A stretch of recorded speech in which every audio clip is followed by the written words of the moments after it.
मित्रांनो, सांगली आणि कोल्हापूर जिल्ह्यातील रेल्वे प्रवाशांसाठी एक अत्यंत आनंदाची बातमी आहे। जर तुम्ही मुंबई किंवा बेंगलोर प्रवासाचे नियोजन करत असाल तर तुमच्यासाठी एक खूप मोठी अपडेट आहे। मुंबई ते बेंगलोर दरम्यान धावणारी एक नवीन एक्सप्रेस रेल्वे येत्या 23 मे पासून सुरू होणार आहे। विशेष म्हणजे ही रेल्वे आपल्या सांगली आणि मिरज स्थानकावरून धावणार आहे। आजच्या व्हिडिओमध्ये आपण याच बातमीबद्दल सविस्तर माहिती जाणून घेणार आहोत। नमस्कार मित्रांनो, मी आहे ईशान आणि तुम्ही पाहत आहात ट्रेन लव्हर्स आय एम। तर चला मित्रांनो, आजच्या व्हिडिओला सुरुवात करूया।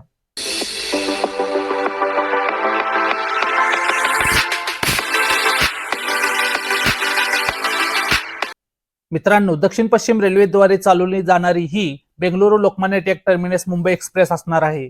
या गाडीचा नंबर आहे गाडी नंबर 1653 आणि गाडी नंबर 1654 असा असेल आणि ही ट्रेन आठवड्यातून 2 दिवस धावेल। मित्रांनो, ही जी गाडी आहे ही गाडी दर शनिवारी आणि मंगळवारी रात्री 8:35 बेंगळुरू जंक्शन वरून सुटेल, तर कर्नाटकातील तुमकूर, हुबळी आणि बेळगावी पार करून ही ट्रेन आपली मिरज आणि सांगली स्थानकावर येईल। सांगली मिरजहून पुढे कराड, सातारा, पुणे, लोणावळा, कल्याण, ठाणे मार्गे अवघ्या 24 तासात म्हणजेच पुढच्या दिवशी रात्री 8:40 मुंबईच्या लोकमान्य टिळक टर्मिनसवर पोहोचेल।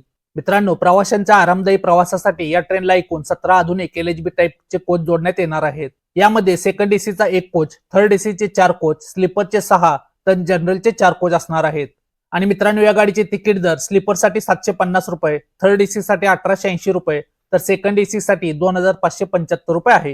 ही गाडी 23 मे पासून सुरू होत असल्यामुळे सांगली, मिरज आणि कोल्हापूर परिसरातील व्यापारी, विद्यार्थ्यांनी मुंबई बेंगळुरूला जाणाऱ्या प्रवाशांना याचा खूप मोठा फायदा होणार आहे।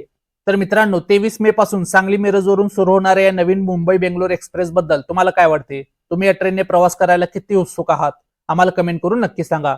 माहिती आवडली असल्यास व्हिडिओला लाईक करा, शेअर करा आणि आपल्या ट्रेन लव्हर्स आय एम चॅनलला सबस्क्राईब करायला विसरू नका। भेटूया आपण पुढच्या एका अशा नवीन व्हिडिओमध्ये। तोपर्यंत जय महाराष्ट्र।